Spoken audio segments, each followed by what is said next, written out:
हरे कृष्ण एभ्रिवान। म चाहिँ आज बानी जान्छु भनेर रेडी हुँदैछु। अस्ति मैले चाहिँ ब्लाउज सिलाउनु दिएको थिएँ, त्यो ब्लाउज ल्याउँछु भनेर म चाहिँ रेडी हुँदैछु। यो सिरम चाहिँ मेरो राजाले जापानबाट पठाइदिएको थियो। यो सिरम चाहिँ धेरै मनपर्छ मलाई चाहिँ भ्लग बनाउन आउँदैन, फर्स्ट ट्राई गर्दैछु, सिक्दैछु एडिट कसरी गर्ने, भोइस ओभर कसरी गर्ने भनेर 2-3 दिन भयो। म चाहिँ भ्लग बनाउन धेरै मन पराउने मान्छे, अहिले फर्स्ट ट्राई गर्दै। यो चाहिँ मेरो 3rd भ्लग हो गाइस, सपोर्ट गरिदिनु होला, लाइक कमेन्ट सेयर गरिदिनु होला। यो सनस्क्रिन चाहिँ मैले मुन्नु कलेक्सनबाट मगाएको थिएँ, भाउजूको त्यहाँबाट। ओइल केयरको धेरै राम्रो छ। त्यसपछि म रेडी भएँ। रेडी भइसकेपछि म चाहिँ रेडी भइसकेँ। त्यसपछि ज्ञानु पनि आइहाल्यो। उसलाई चाहिँ मैले साँझ जाउँला भनेर भनेको थिएँ, अनि ऊ पनि आइहाल्यो। अनि ऊ चाहिँ धेरै लजाउने मान्छे हो गाइस, धेरै लाज मान्छे। मलाई भन्दैछ आन्टी अस्तिको ब्लग पनि राम्रो भएको थियो, बनाउनु न भने म ट्राई गर्छु भनेर म पनि कम त कहाँ छु नि। त्यसपछि हामी दुइटै गयौँ बानीतिर। कस्तो रमाइलो मौसम भइरहेको थियो, साँझको बेला कति चिसो हावा आइरहेको थियो। त्यसपछि हामी अमृता बुटिक सेन्टरमा पुग्यौँ। दिदीलाई चाहिँ मैले यो ब्लाउज सिलाउन दिएको थिएँ अस्ति, धेरै राम्रो सिलाउनु भएको थियो। फिनिसिङ पनि मलाई धेरै मन पर्यो, डिजाइन पनि मैले आफैले भनेको थिएँ यस्तो सिलाइदिनु भनेर। धेरै मनपर्छ दिदीको हातको ब्लाउज चाहिँ मलाई।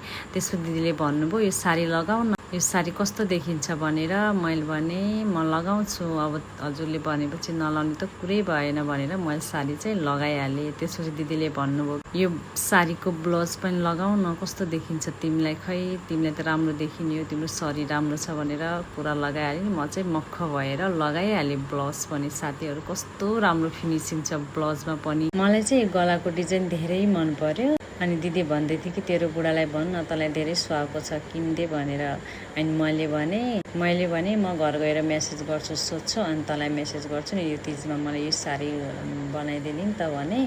त्यसपछि दिदीले भन्यो कि धेरै राम्रो देखिया छ तँलाई, योभन्दा अझै राम्रो फिनिसिङ गरिदिन्छु, यो चाहिँ मेरो डिजाइनको हो अनि भनेर भने। मलाई चाहिँ तँलाई धेरै राम्रो देखियो, हिँड्न बाहिर जाउँ, बाहिर बनाऊ, भिडियो राम्रो देखिने हो भन्यो। म पनि मक्ख भएँ। म चाहिँ लुगा भनेपछि मक्ख हुने मान्छे।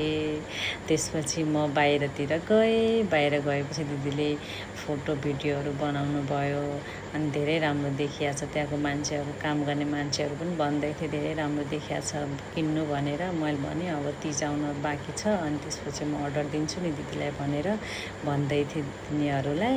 त्यसपछि दिदीले मेरो भिडियो फोटोहरू थुप्रै खिचेर, अनि मलाई चाहिँ धेरै गर्मी भइरहेको थियो।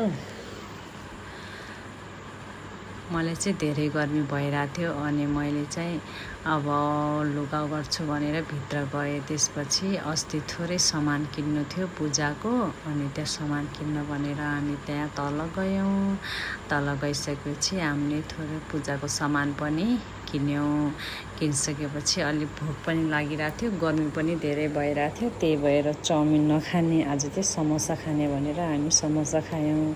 ऊ चाहिँ धेरै लाज मान्छे, उसलाई चाहिँ मैले भिडियो अन गर्नु भनेको थिएँ, अनि लजाएर म गर्दैन भन्दै थिएँ। उसलाई मैले गाली गरेर भिडियो अन गर्न लगाएँ। त्यसपछि चाहिँ ऊ हाँस्दै छ मलाई नदेखाउनु भनेर। उसलाई म यता गर्दैछु क्या गाइज। अनि मलाई चाहिँ ऊ धेरै मनपर्छ, धेरै राम्रो छ, असल मान्छे छ।